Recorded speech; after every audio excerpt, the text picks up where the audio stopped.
por HIV. Foram evitados quase 12 mil registros de AIDS entre 2014 e 2018, e houve uma queda da mortalidade de quase 23% nesse período. E o tempo de vida dos pacientes com HIV mais que dobrou após o Brasil começar a adotar políticas públicas de combate à doença, como, por exemplo, distribuição dos remédios pelo SUS e outras coisas, conscientização da população. Basicamente isso, 6 avanços no combate à AIDS. E eu trouxe também uma última notícia, que é a vacina contra HIV, com os testes em humanos começando no Brasil, que é o estudo conhecido como Mosaico, a vacina Mosaico que eu falei. Ele será conduzido em aproximadamente 55 centros clínicos em 8 países e o Brasil é um deles, contando com a participação de cerca de 3.800 indivíduos. O link da notícia está aqui embaixo, para quem quiser ler, mas é mais eles falando sobre a vacina Mosaico de novo. Eu quis colocar aqui para ressaltar que testes começarão no Brasil também, se é que já não estão sendo feitos, né? Porque são notícias de 2019 que eu peguei. Então, eu quis ressaltar a situação no Brasil mesmo, mas é sobre a vacina Mosaico, que eu expliquei, a primeira que está sendo, uma das que está sendo desenvolvida e a primeira que eu expliquei. Então, acho que sobre o HIV era isso que eu tinha para falar. Bom, agora a gente vai falar sobre o HPV, sobre a vacina do HPV. E a primeira coisa que a gente precisa entender é o que é o HPV, qual que é o significado de HPV. Então, o HPV, ele é a sigla em inglês para papilomavírus humano, e esse é um vírus que infecta a pele ou mucosa oral, genital ou anal, tanto de homens quanto de mulheres. Esse vírus, ele provoca verrugas anogenitais, que é a região genital e no ânus, e câncer. Isso depende do tipo do vírus. E a infecção pelo HPV é uma infecção sexualmente transmissível, uma IST, e até hoje é conhecido mais de 150 tipos de HPV. E cerca de 40 deles podem infectar o trato anogenital. Para que servem as vacinas contra o HPV? As vacinas do HPV elas são preventivas. Então, elas têm como objetivo evitar a infecção pelos tipos de HPV que são contidos nessa vacina.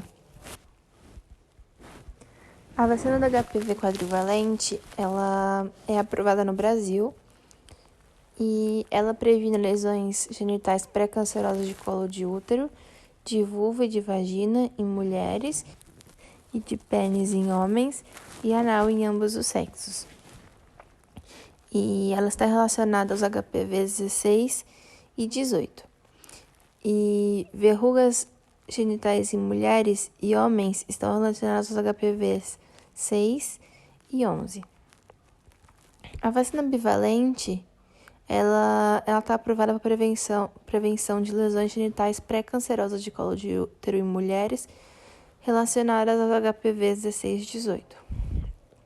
Nenhuma dessas vacinas é terapêutica, então elas não têm eficácia contra infecções ou lesões já existentes. Quem deve tomar a vacina contra o HPV? A vacina contra o HPV ela é indicada para meninas de 9 a 14 anos, meninos de 11 a 14 anos e após isso são 3 doses que deverão ser tomadas. Pessoas HIV positivo, transplantados entre 9 a 23 anos, também recebem 3 doses da vacina. E na rede pública ou na rede privada, as mulheres que têm infecção ou já tiveram alguma lesão, elas podem ser orientadas a receber essa vacina. mas não tem nenhum consenso entre os especialistas sobre o benefício nesses casos. Por que a vacina é tão importante? O papiloma vírus humano é a infecção sexualmente transmissível mais comum no mundo. Ela tem mais de 100 tipos e estima-se que 50% da população sexualmente ativa já tenha sido infectada por algum tipo de HPV. Ela é uma doença altamente infecciosa e ela pode ser transmitida por qualquer contato sexual. Tipo assim, não só com a penetração. Ela pode ser passada com sexo oral ou carícias. Então, o preservativo, embora ele ajude muito na proteção, não é o suficiente para evitar esse tipo de infecção, né? Porque mesmo com seu uso, se o parceiro tiver verrugas na parte externa da genitália e na área com pelos, que é a região que não é coberta pela camisinha, ele pode acabar transmitindo esse vírus.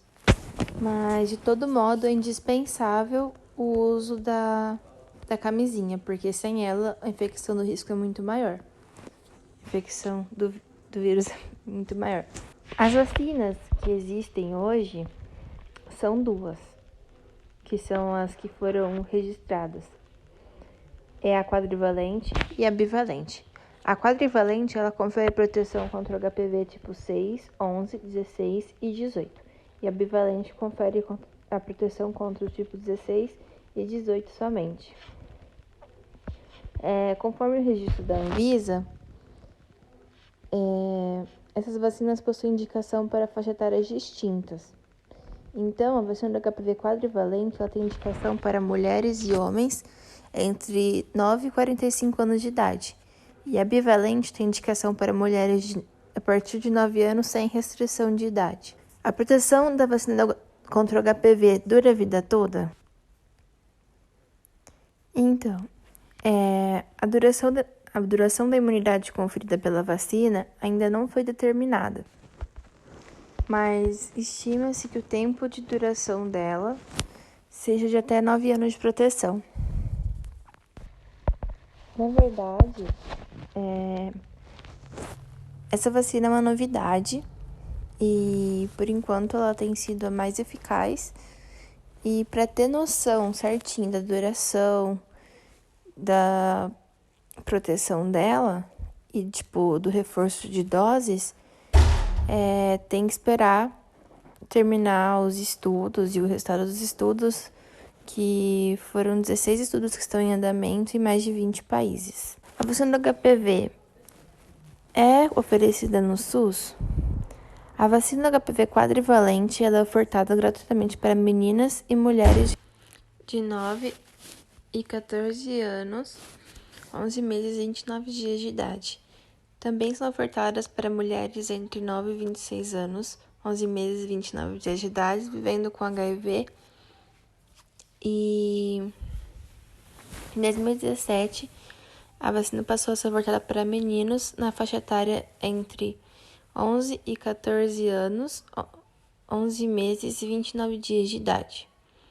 Sendo que em 2020 está prevista a ampliação da faixa etária masculina a partir de 9 anos de idade e até os 14 anos, 11 meses e 29 dias. Os meninos e homens entre 9 e 26 anos de idade vivendo com HIV também passaram a ser vacinados em 2017.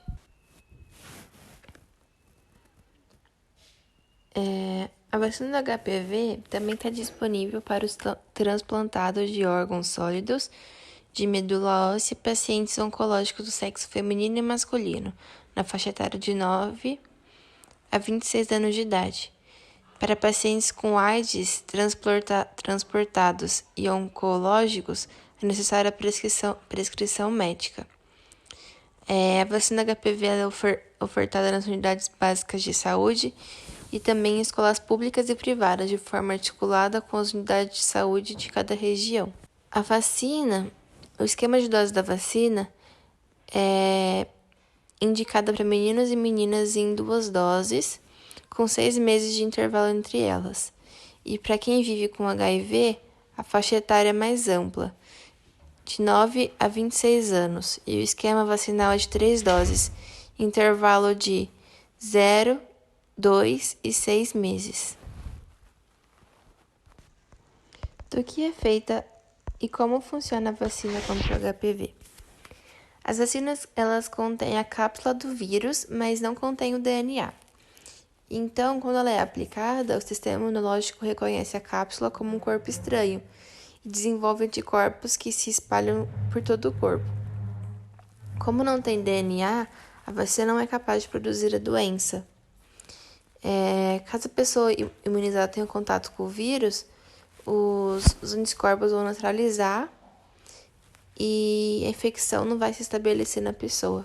O HPV em meninos, ele é indicado com o intuito de oferecer proteção contra as verrugas genitais, que são associadas à infecção pelos tipos 6 e 11 do vírus, e diminuir a circulação de outros de maior risco, né? O HPV em mulheres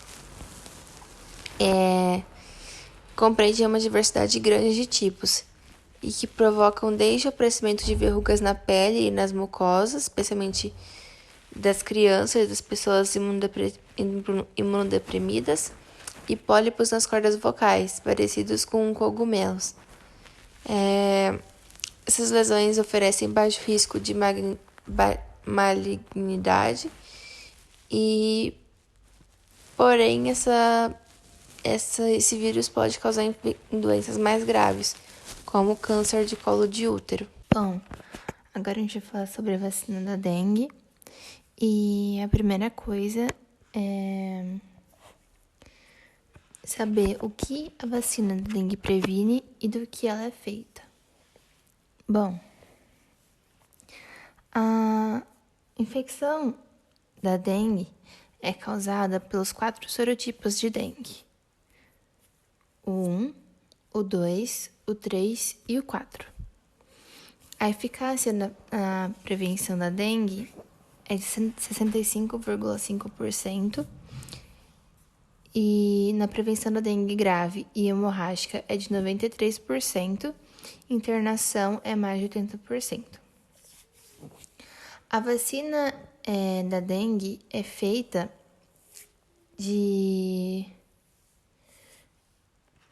dos 4 sorotipos vivos do vírus da dengue, obtidos separadamente por tecnologia de DNA recombinante, uma vacina atenuada. Ela contém aminoácidos essenciais, incluindo a fenilalanina, aminoácidos não essenciais, cloridrato de arginina, sacarose, trialose desidratada, sorbitol, trometamol e ureia. O diluente é constituído por cloreto de sódio e água para injeções, e não contém adjuvantes e conservantes. As indicações e contraindicações da dengue são: a vacina ela é indicada para crianças a partir de 9 anos de idade, adolescentes e adultos de até 45 anos e para indivíduos previamente infectados por um dos vírus da dengue. A vacina é contraindicada para pessoas imunodeprimidas, pessoas com alergia grave, anafilaxia, alguns componentes da vacina. Também é contraindicada para gestantes, mulheres amamentando, pessoas sem contato prévio com o vírus da dengue, que são seronegativos, e a aplicação, no entanto, pode ser avaliada por médico em áreas consideradas endêmicas.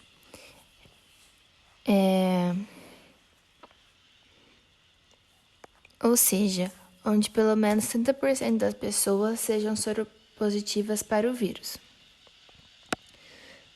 Pessoas em tratamento com corticoides em dosagens elevadas e prolongadas também não podem tomar a vacina da dengue.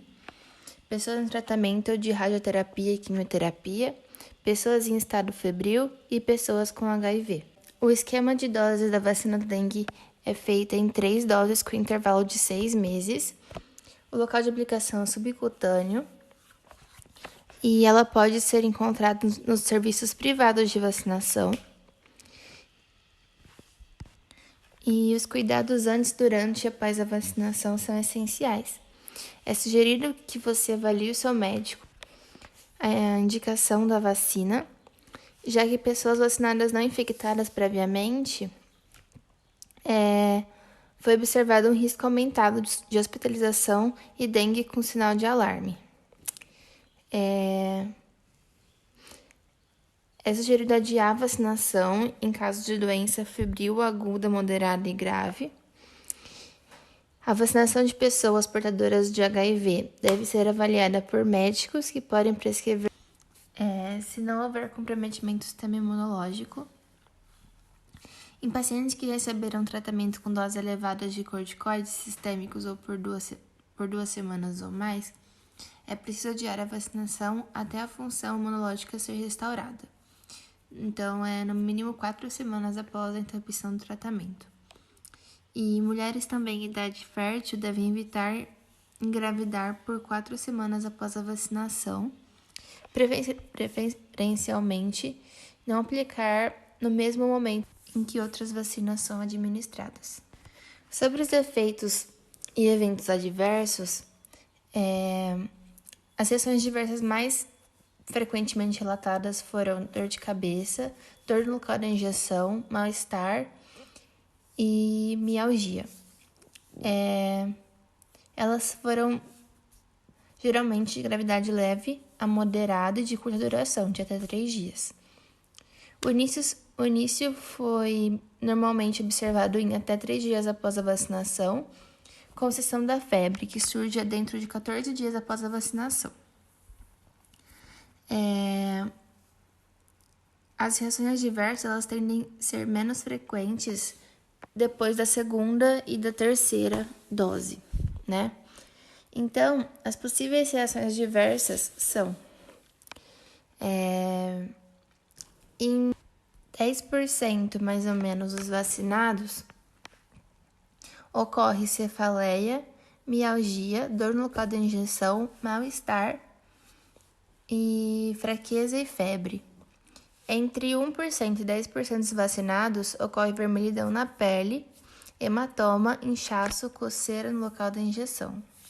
Em menos de 1% dos vacinados, ocorre o surgimento de glândulos, que são linfadenopatia, tontura, enxaqueca, náuseas, erupção cutânea, urticária, dor articular, endurecimento no local da injeção, sintomas gripais.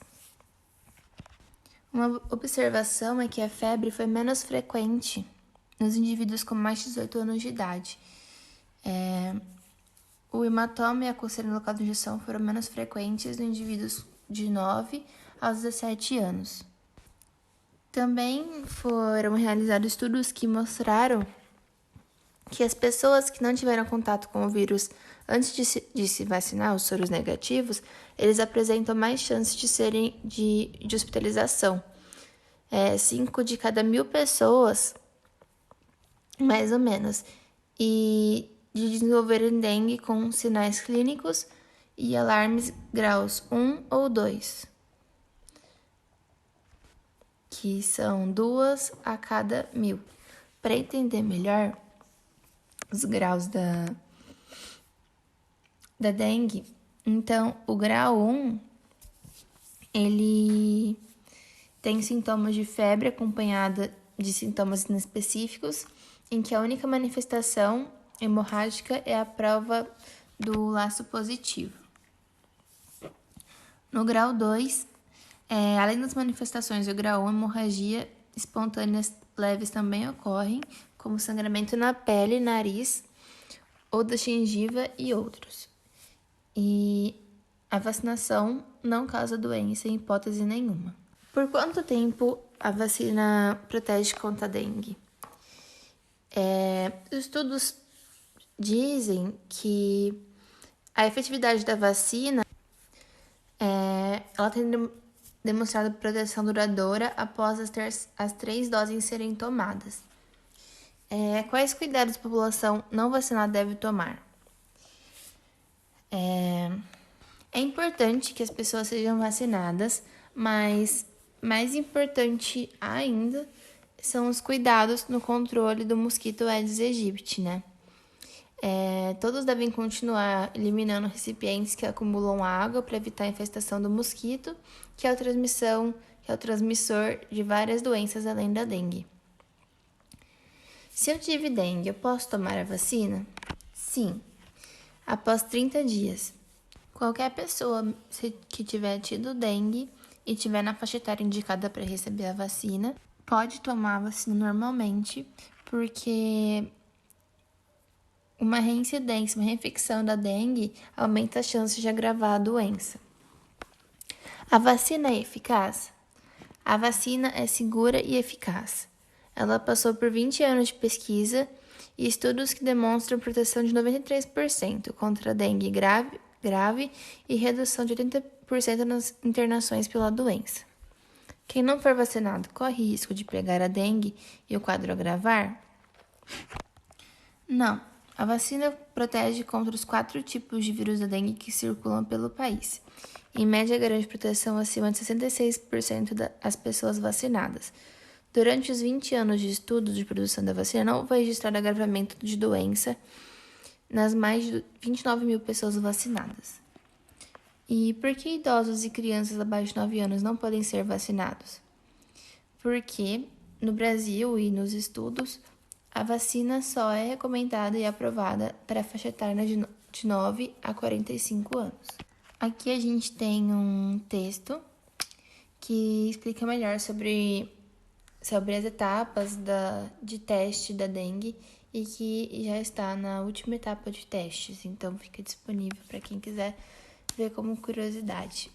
A vacinação contra a dengue é realizada por um medicamento chamado Dengvaxia, e ela é a única aprovada e que demonstrou segurança e eficácia em longo prazo na prevenção da dengue. E o produto foi licenciado e desenvolvido na empresa francesa Sanofi Pasteur. A vacina é feita com vírus atenuado e é tratavalente.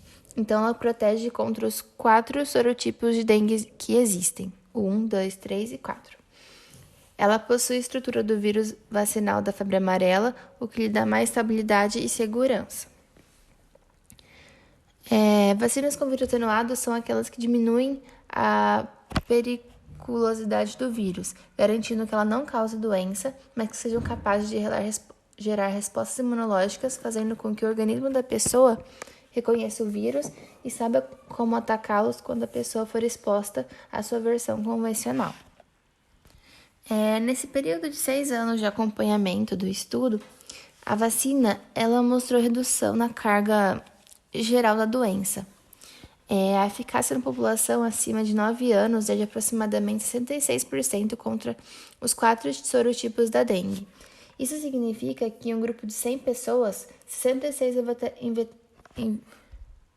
evitariam contrair a doença.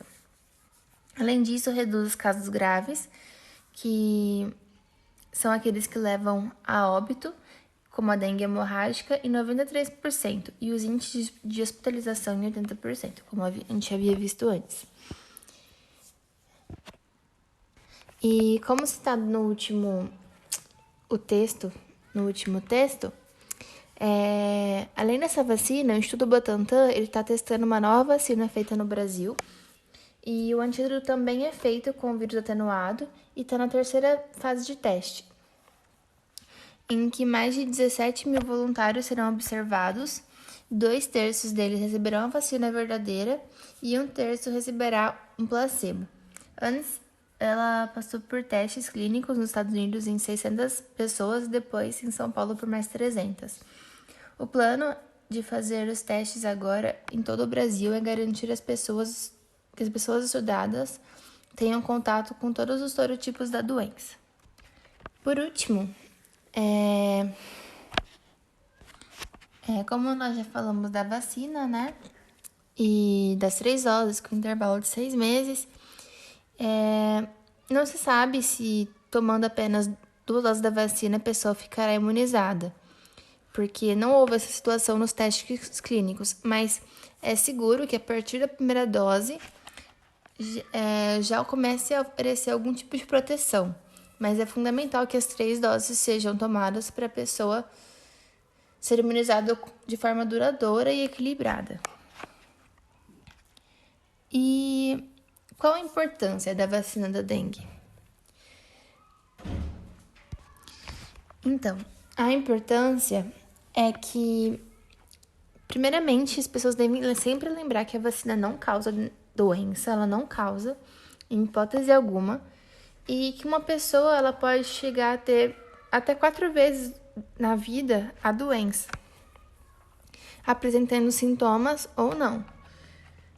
Porque existem 4 tipos de vírus, então elas podem ser tão leves que a pessoa nem percebe, mas ela pode chegar a ter até 4 vezes.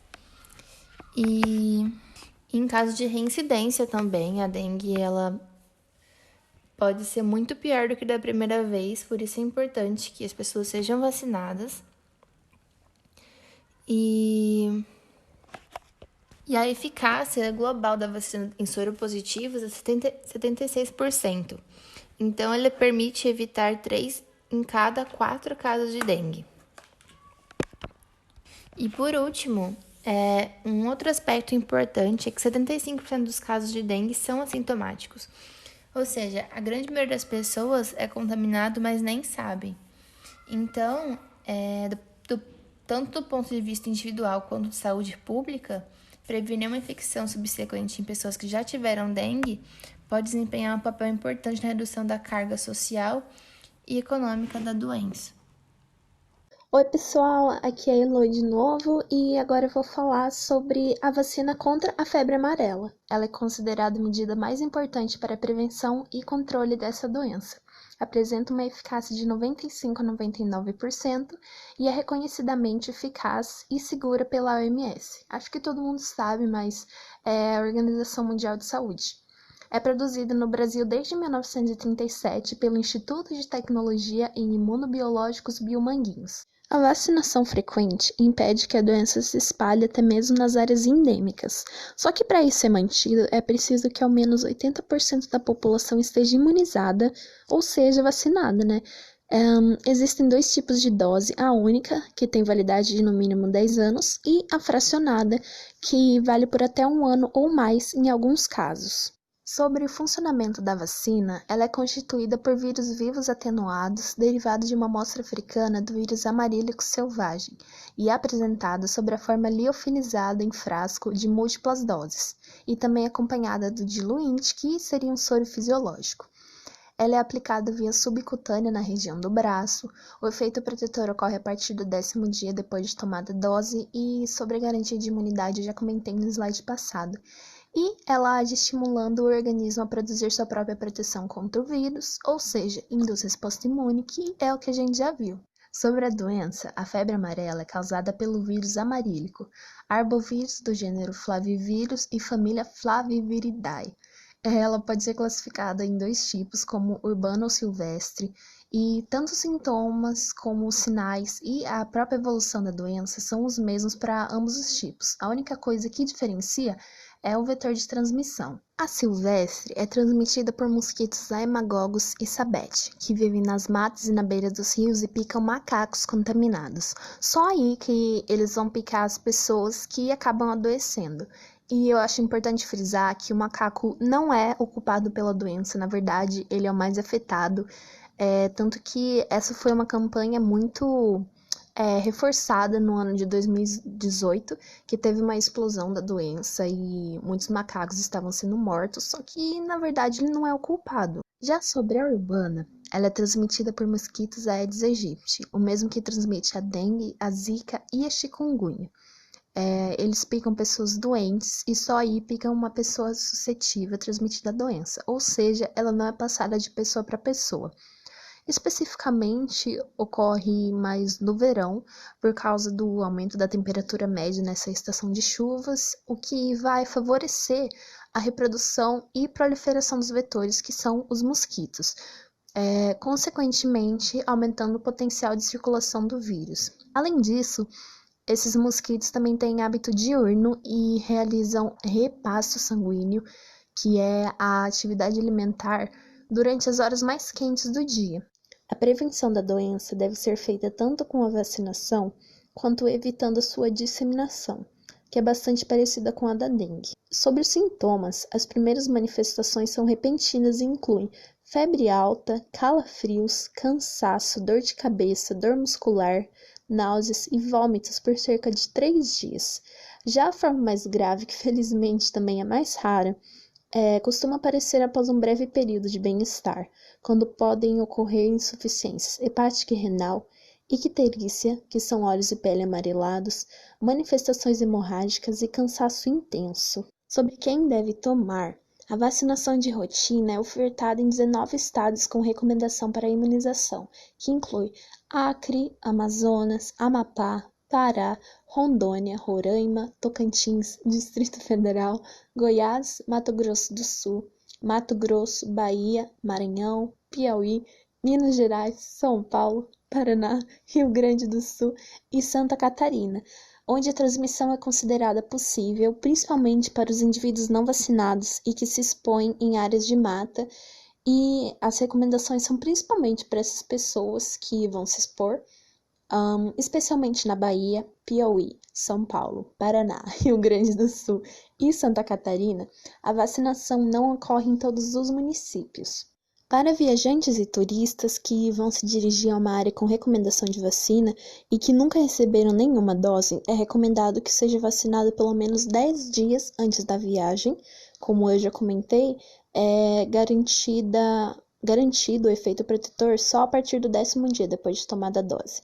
No caso das crianças, se tiver alguma dose do calendário nacional de vacinação em atraso, ela pode ser aplicada ao mesmo tempo com a febre amarela, com exceção da vacina tríplice viral ou a tetraviral. Sobre quem deve tomar vacina com restrições, são pessoas acima de 60 anos, gestantes em qualquer período gestacional e mulheres amamentando, somente se residirem ou forem se deslocar para áreas com transmissão ativa.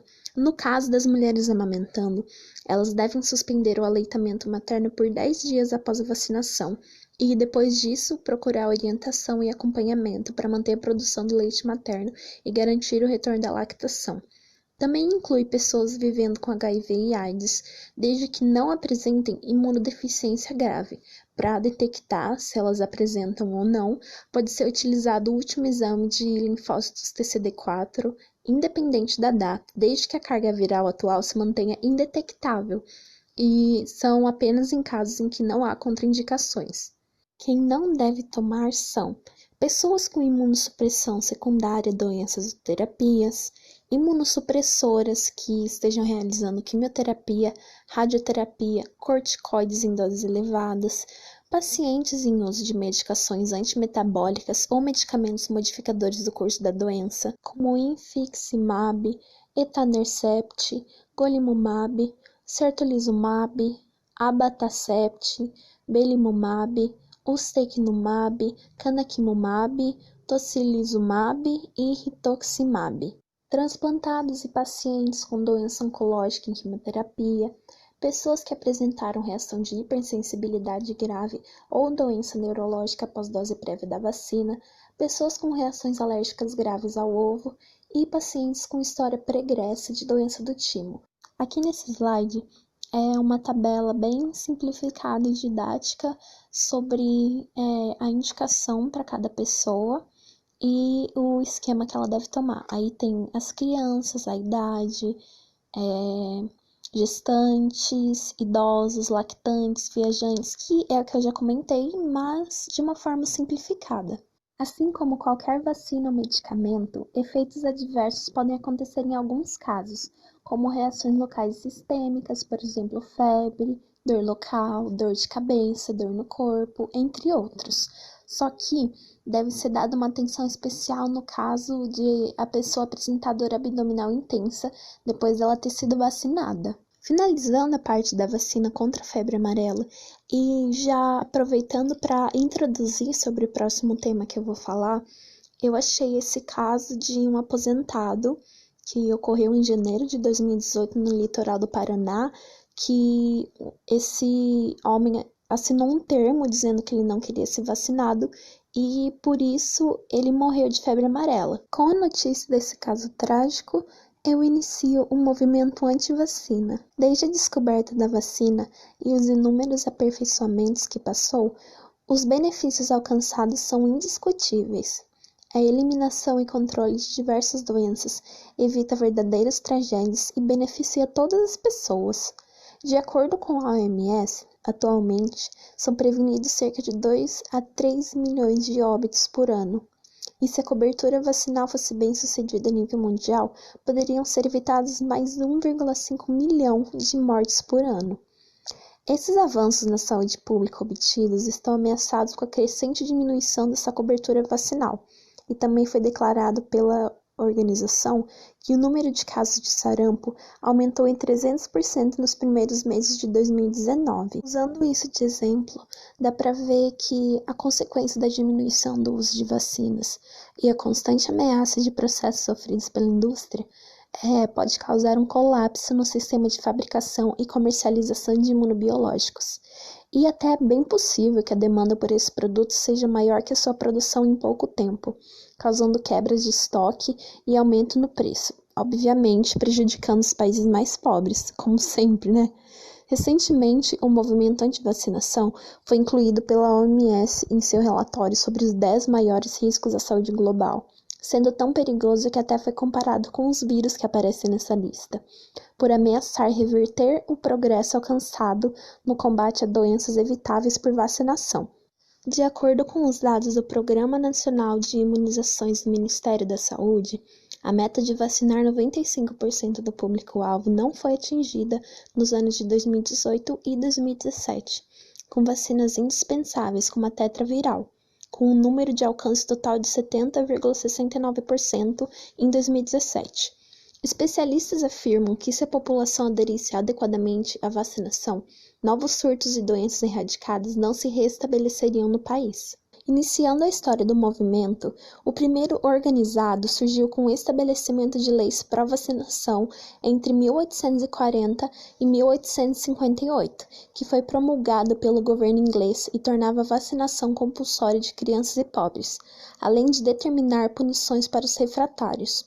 Imediatamente foi gerada uma reação negativa da população, que utilizava como argumentos principais a quebra do princípio da liberdade individual e o medo do estabelecimento da tirania médica. Vale lembrar que, na época, isso apenas foi determinado e não havia informações sobre as vacinas. Assim, havia informação, mas ela não era totalmente compartilhada com esse povo, ainda mais os pobres. Com a criação da Liga Anti-Vacinação em 1867, houve a aprovação de uma nova lei que dava liberdade aos pais de assumirem a responsabilidade de não vacinarem seus filhos.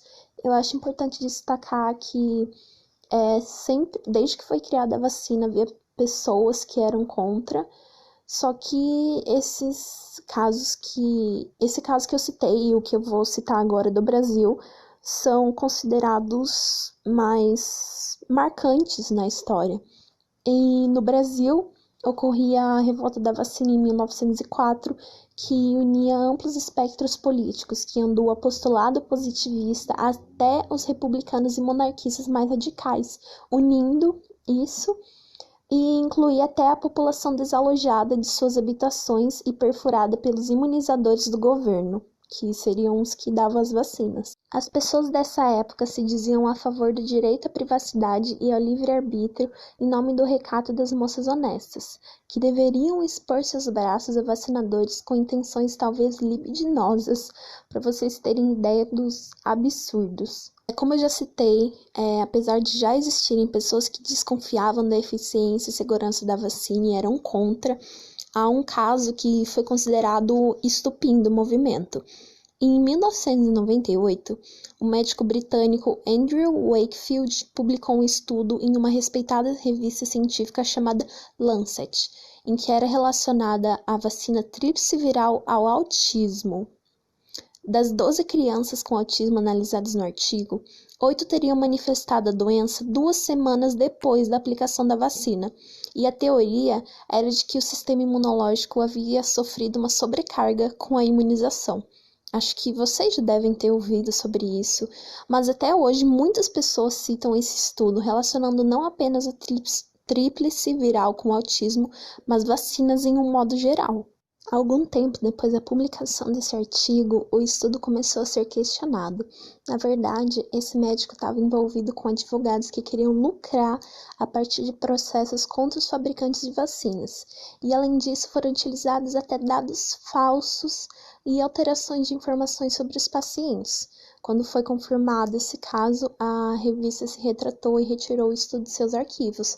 Só que, óbvio que isso gerou enormes consequências e, como eu falei, até hoje tem gente que acredita nisso. Sobre a situação no Brasil, ainda não tem um movimento certamente organizado, só que médicos, pesquisadores e o próprio governo se dizem preocupados com a disseminação de informações falsas e teorias conspiratórias. Se bem que o governo, a gente sabe como é que tá, né? Mas enfim, essas informações são muito disseminadas nas redes sociais, principalmente grupos do Facebook, que acabam só compartilhando mensagens espalhadas no exterior. Vocês provavelmente já sabem, só que esse movimento anti-vacina é muito popular nos Estados Unidos e eu vou contar alguns casos bem famosos lá daqui a pouco. E eu achei bem interessante trazer esses 2 tweets do Olavo de Carvalho para vocês, falando sobre esse movimento. E ele é um representante do conservadorismo no nosso país e se autoproclamou filósofo. As publicações foram feitas em 2016 e dizem o seguinte: o falecido Dr. Carlos Armando de Moura Ribeiro dizia explicitamente: vacinas matam ou endoidam. Nunca dê uma a um filho seu.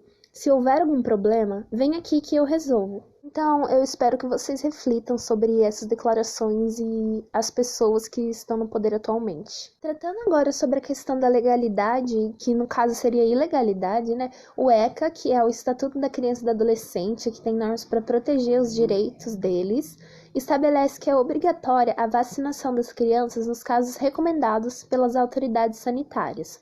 Os pais ou guardiões que não levam os filhos para vacinação segundo o calendário que já foi explicado aqui, estão cometendo um ato ilegal, por estarem os colocando em situação de vulnerabilidade e pode até mesmo ocorrer a perda da guarda, já que o caso pode ser entendido como falta de cuidado e negligência, para vocês terem ideia da gravidade da situação. No caso, caberia às autoridades levar os casos à justiça, independente dos motivos dos pais que não vacinam, ou guardiões, né? Eles devem entender que nenhum direito individual sobrepõe o direito coletivo, e eu vou explicar melhor essa minha afirmação nos próximos slides. Em questão da perda da guarda, como essa é uma decisão muito extrema, antes disso acontecer de uma vez, as autoridades têm que tentar conscientizar os pais e responsáveis sobre a importância da vacinação. Então, isso só vai acontecer se eles realmente não quiserem saber sobre a importância da vacina, e isso acaba colocando em risco a criança e as pessoas à volta dela. A penalidade para a não vacinação obrigatória dos filhos é a cobrança de uma multa de 3 a 20 salários mínimos e, se os pais deixarem de vacinar mais uma vez, pode ser aplicada outra multa no valor do dobro da primeira, que, falando em valores, pode chegar até R$19.000. Se uma criança chegar a morrer por não ter recebido as vacinas obrigatórias, os pais ou responsáveis têm que ser penalizados de acordo com os termos do Código Penal. Se uma criança chegar a morrer porque ela não recebeu as vacinas obrigatórias, os pais ou responsáveis têm que ser penalizados e, de acordo com os termos dados pelo Código Penal, isso se classifica como homicídio culposo, que acontece quando não há intenção de matar, e a pena é de detenção de 1 a 3 anos. Essa não vacinação só vai ser considerada legal se um atestado médico confirmar que a criança ou adolescente realmente não puder tomar determinada vacina por motivos de saúde, que seria que nem uma alergia a determinado componente da vacina. Todas essas afirmações que eu falei aqui, eu peguei de uma entrevista com a presidente da Comissão de Direitos da Criança e do Adolescente da OAB do Rio de Janeiro, que se chama Silvana Moreira. Qualquer coisa, se alguém tiver interesse, tá na bibliografia no final. Como eu já falei um pouquinho para vocês, se trata de uma decisão coletiva, porque apesar dela parecer algo individual, é uma questão de saúde pública, sendo que o Centro de Controle e Prevenção de Doenças dos Estados Unidos advertiu que, se essa campanha antivacina não for contida, o índice de crianças que podem adoecer, adquirir sequelas irreversíveis e até evoluir a óbito crescerá cada vez mais. Então, a partir do momento em que a população deixa de ser vacinada, é criado um grupo suscetível a contrair determinadas doenças, como portadores de agentes infecciosos. E isso propaga as enfermidades para dois grupos, tanto os que escolheram não ser vacinados e os que por algum motivo não podem tomar e estariam vulneráveis, que seria no caso que eu comentei sobre ter alguma alergia, por exemplo, eles realmente não podem tomar. Como conclusão de tudo isso, a sociedade vai ficar ainda mais exposta a surtos por comprometer não só os que apoiam a campanha, mas a população como um todo. E isso vai culminar em impactos na saúde, em toda a sociedade e a economia. Então, resumindo, quanto mais pessoas se vacinarem, mais a população estará protegida. Quanto menos pessoas se vacinarem, menos protegida estará a população. É uma relação diretamente proporcional. Então, se vacinem, é isso. Como eu já falei sobre vários aspectos negativos do movimento, nós precisamos entender como ele ganha tanto apoio atualmente, considerando que tenham várias pesquisas demonstrando que as vacinas realmente são seguras, são eficazes e salvam vidas. O conteúdo impreciso e enganoso sobre elas se prolifera principalmente online, por meio das fake news, em grupos de Facebook principalmente, que eu já comentei sobre. As causas para esse avanço ainda são temas de discussão e pesquisa, sendo que algumas podem ser destacadas como ignorância, falta de confiança e dificuldade do acesso às informações sobre, facilidade de disseminação de informações falsas, motivos religiosos e até há quem acredite que é um método de controle populacional por parte do governo. Tudo isso eu vou explicar um pouquinho melhor nos próximos slides. Só que eu acho necessário ressaltar também que, como em todo movimento, existem as subdivisões diferentes, como alguns que pregam a liberdade vacinal sobre você poder escolher se quer ou não ser vacinado, apesar de se tratar de uma decisão coletiva que eu acabei de explicar sobre, e também os que rejeitam todo e qualquer tipo de vacina. Iniciando uma explicação mais aprofundada sobre os motivos, eu achei legal começar com as notícias falsas, que são as famosas fake news. Conforme os pais e guardiões recorrem cada vez mais às mídias sociais para ter informações e formar opiniões sobre a saúde dos filhos e outras coisas também, as consequências são exibidas offline, no mundo real. E uma pesquisa publicada em março de 2019 na revista Vaccine descobriu que o conteúdo antivacina no Facebook agora adota crenças genuínas, incluindo a ideia de que a poliomielite não existe e a venda de remédios alternativos. Pasmem, como o iogurte para HPV. Sim, iogurte que cura HPV, para vocês terem noção. E eu fui procurar no Facebook se realmente existem esses grupos e já abre uma aba escrita procurando informações sobre vacinas que gera um link direto para o Ministério da Saúde, que foi uma medida feita pelo próprio Facebook para evitar a disseminação dessas informações. Sobre os motivos religiosos, eu vou comentar sobre alguns casos de surtos causados pela falta de vacinação e consequente queda da imunidade de crianças e adolescentes, causada exatamente por esse movimento e que são cada vez mais frequentes, principalmente nos Estados Unidos. No ano de 2019, em Nova York, a prefeitura decretou emergência de saúde pública em alguns bairros da cidade, depois que foram detectados 285 casos de sarampo, na maioria em indivíduos menores de 18 anos.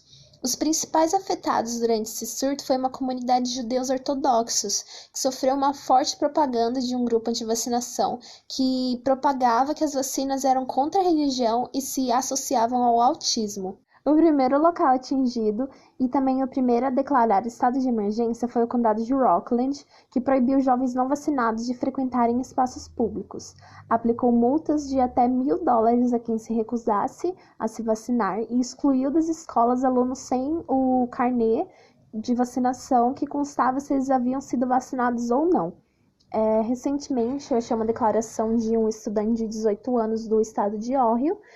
O nome dele é Ethan Lindenberg, que contava ter esperado completar a maioridade para se vacinar. Segundo ele, seus pais eram estúpidos e acreditavam em conspirações, por isso ele nunca tinha sido vacinado.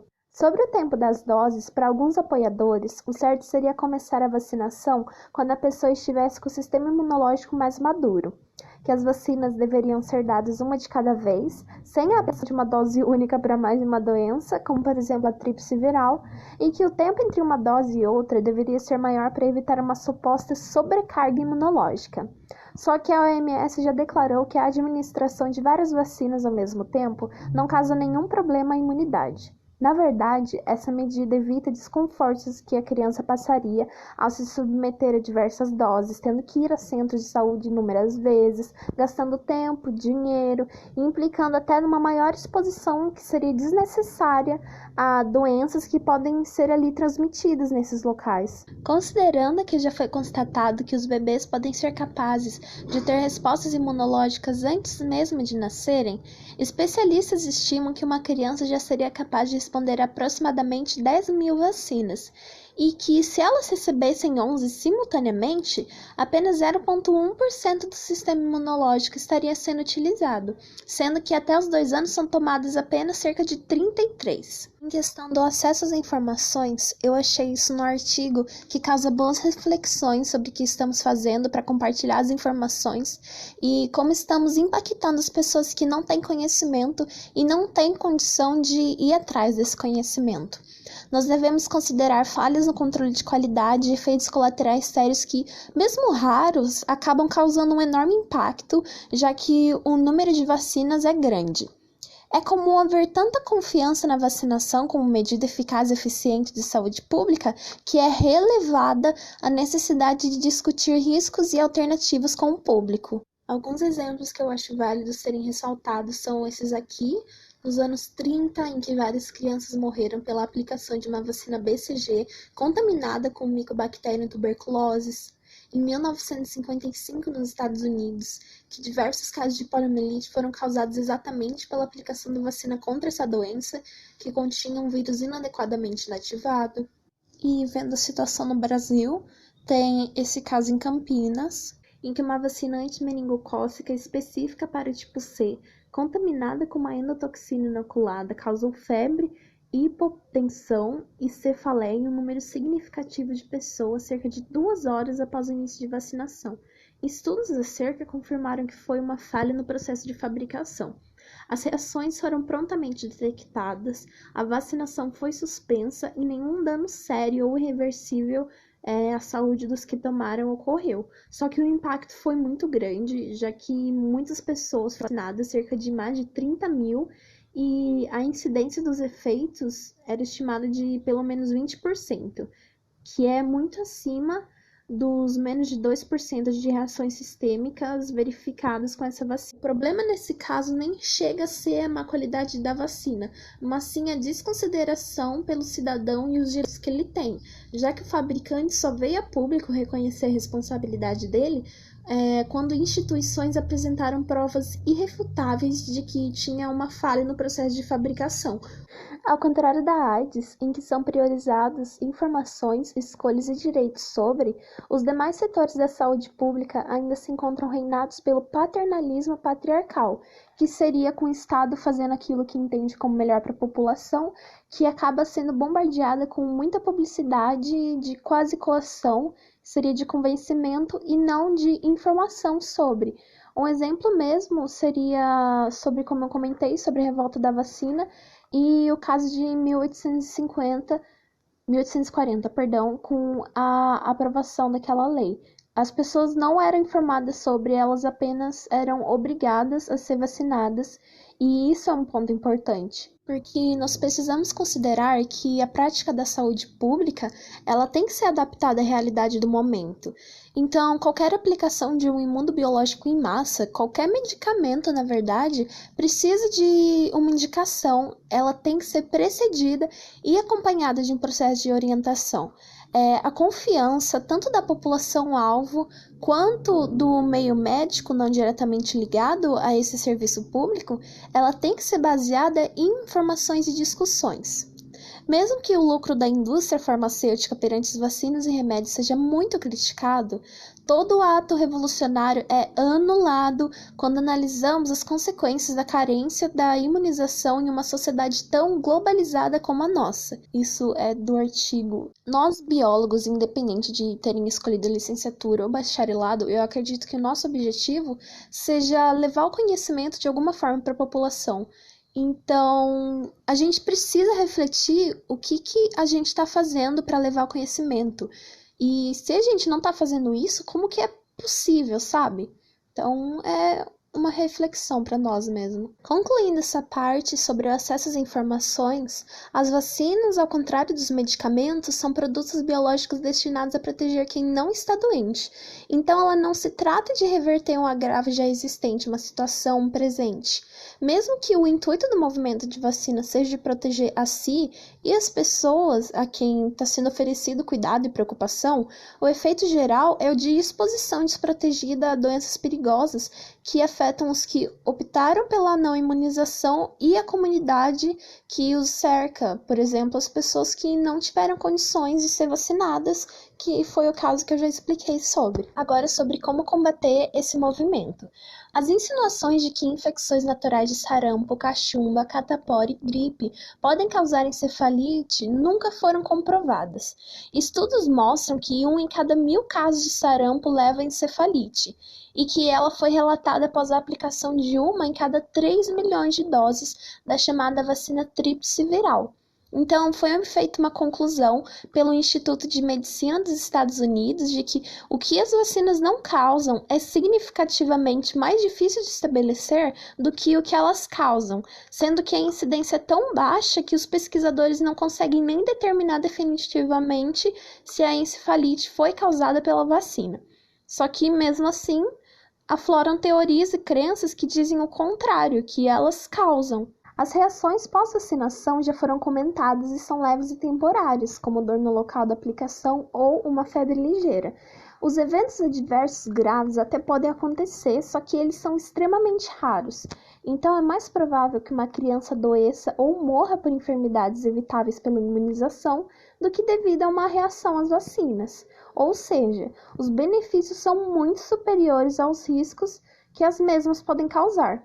Além disso, estudos apontam que a ausência de vacinas na infância aumentaria drasticamente a mortalidade infantil, considerando que no século XX, 1 em cada 5 crianças com menos de 5 anos morria de alguma doença infecciosa. Concluindo, como é possível realmente combater o movimento? A partir da ciência, a partir do compartilhamento do conhecimento. Como eu coloquei nas imagens aqui, a ciência produz conhecimento e o conhecimento destrói mitos. E nós devemos considerar que a importância, a segurança e a eficácia da imunização é incontestável, porém deve ser divulgada com mais frequência, atingindo o maior número de pessoas possível de uma forma clara e dinâmica para facilitar o entendimento da população acerca dos benefícios e os malefícios da não vacinação. Para enfrentar o problema e minimizar esses movimentos anti-vacina, também é necessário um maior empenho dos profissionais de saúde para criar rodas de conversa, palestras e capacitações para sanar dúvidas e fornecer informações verídicas sobre esses imunobiológicos, com o objetivo de estabelecer um vínculo com a população e estimular a adesão a prática disso. Com isso, nós chegamos ao fim da nossa apresentação. Aqui é a bibliografia. E muito obrigada pela atenção e paciência. Em caso de dúvida, vocês podem nos consultar pelos e-mails aqui disponíveis, ou então mandar uma mensagem pelo WhatsApp, pelo Facebook, o que vocês preferirem. Então, é isso. Beijinhos.